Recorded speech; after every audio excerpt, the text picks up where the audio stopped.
Welcome. Coming up in today's video, I want to share 5 simple lighting hacks that I've learnt from filmmakers. Hey guys, Matt here from MrLeica.com. As a model photographer and YouTuber, I've always been really interested in lighting. I've been watching quite a few videos recently on filmmakers and how film sets are lit and how that differs from how us photographers light our scenes and our people. So what I'm going to share with you is my top 5 tips, takeaways that I enjoyed myself from maybe 20 hours of binge watching filmmaking lighting videos. Spoiler alert, some of these may be super obvious, but I found it was a great reminder to myself that we think we know these things, but we don't necessarily do them. So number 1, a bigger light source will give you much more flattering lighting or quality of light compared to a smaller light. So if we think of the photography space, we're often kind of sold things like soft boxes, umbrellas, things like that, and they're all very photo specific. And where I think we're missing the trick is I think we need to think bigger. If you think of a movie, I'll bring up a shot here. You can see the scrims on the side of this building in Budapest. Basically, you want the bigger the light source, the more beautiful the light is coming through the windows. It's exactly the same when it comes to us taking our photos. So for my last shoot, instead of taking a standard softbox or umbrella, I took the equivalent of like a bed sheet and then I just put it up on a big stand. And it must be some of the nicest lighting I've ever shot in my last 12 plus years of model photography. And this is coming from someone that teaches lighting to other photographers. It's like, Matt, you know this, why have you not been doing it already? And I think sometimes it's just a great reminder.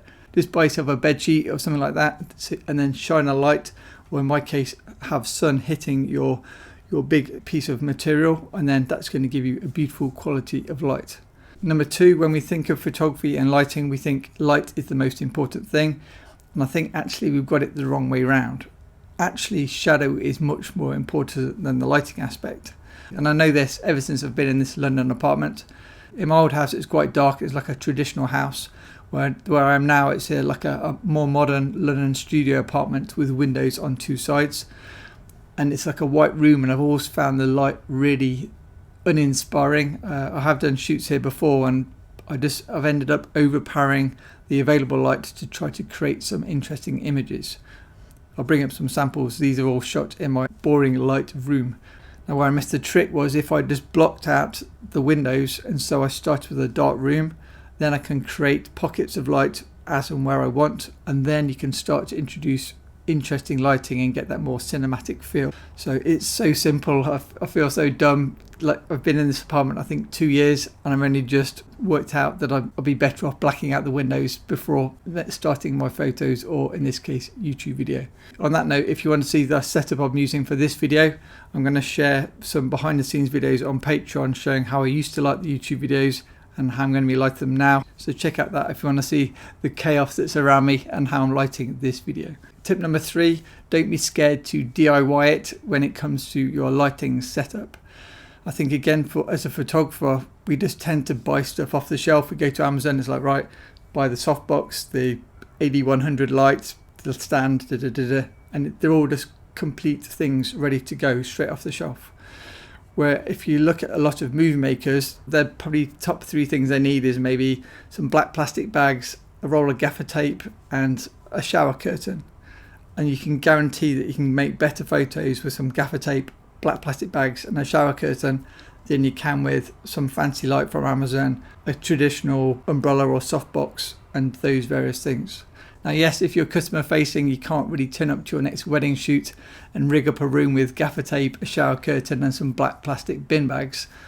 But in real situations where you're doing maybe your own personal work, these things are accepted because you know you can get better results.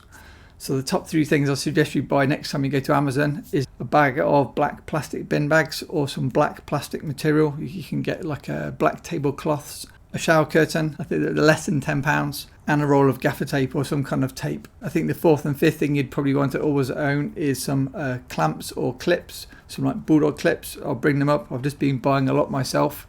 And then maybe at least one light stand or some string or some clamps to clamp your stuff around your model that you're working with or your subject.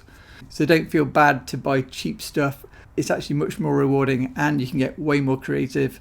I couldn't speak highly enough for black bin bags and shower curtains. Number 4, now this one is a bit more expensive and it's more of an investment if you're interested in your photography journey, or perhaps you're new in getting into filmmaking or video. Historically, I've always bought the cheaper light stands on things like Amazon, and eventually they start to break at the top.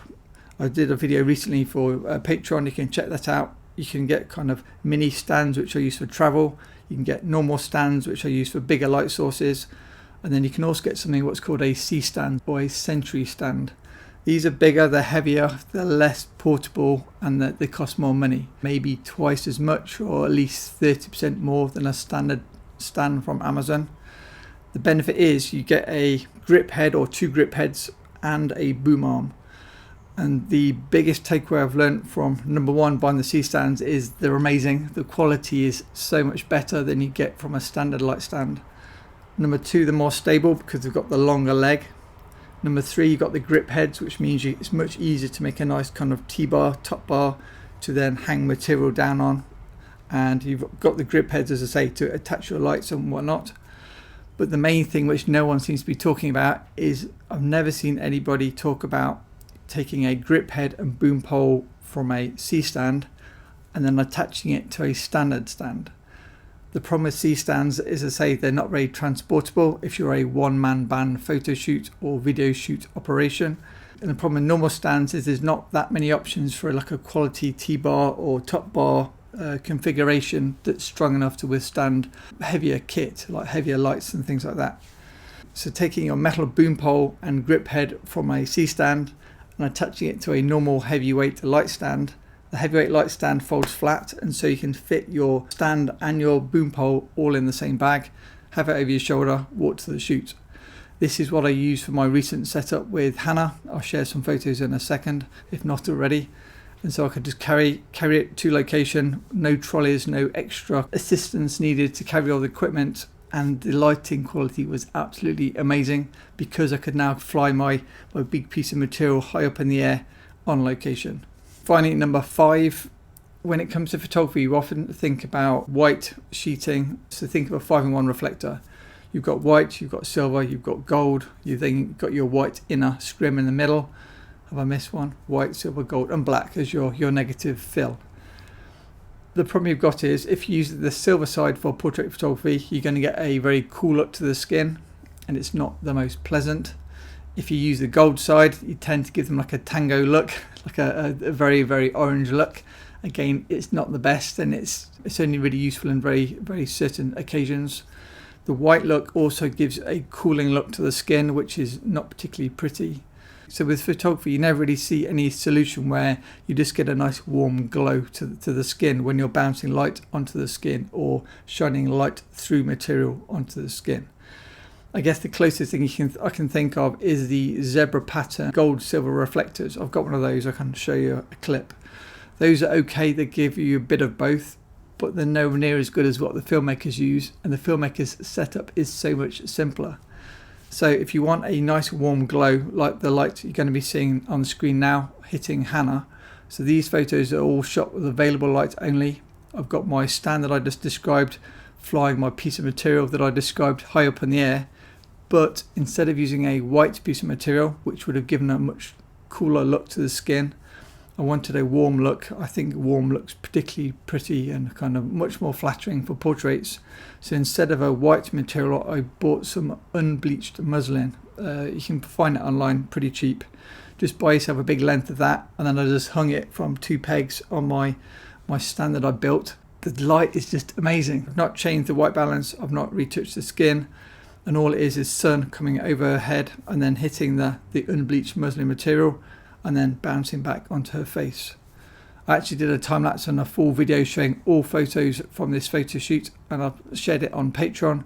So if you're interested to see every single frame, you'll be able to see how the photos look out of camera. And I can tell you, you don't need to edit if you use a big light source, and if you use a warmer light source, it saves you changing the white balance, which can then change the colors in the rest of the frame.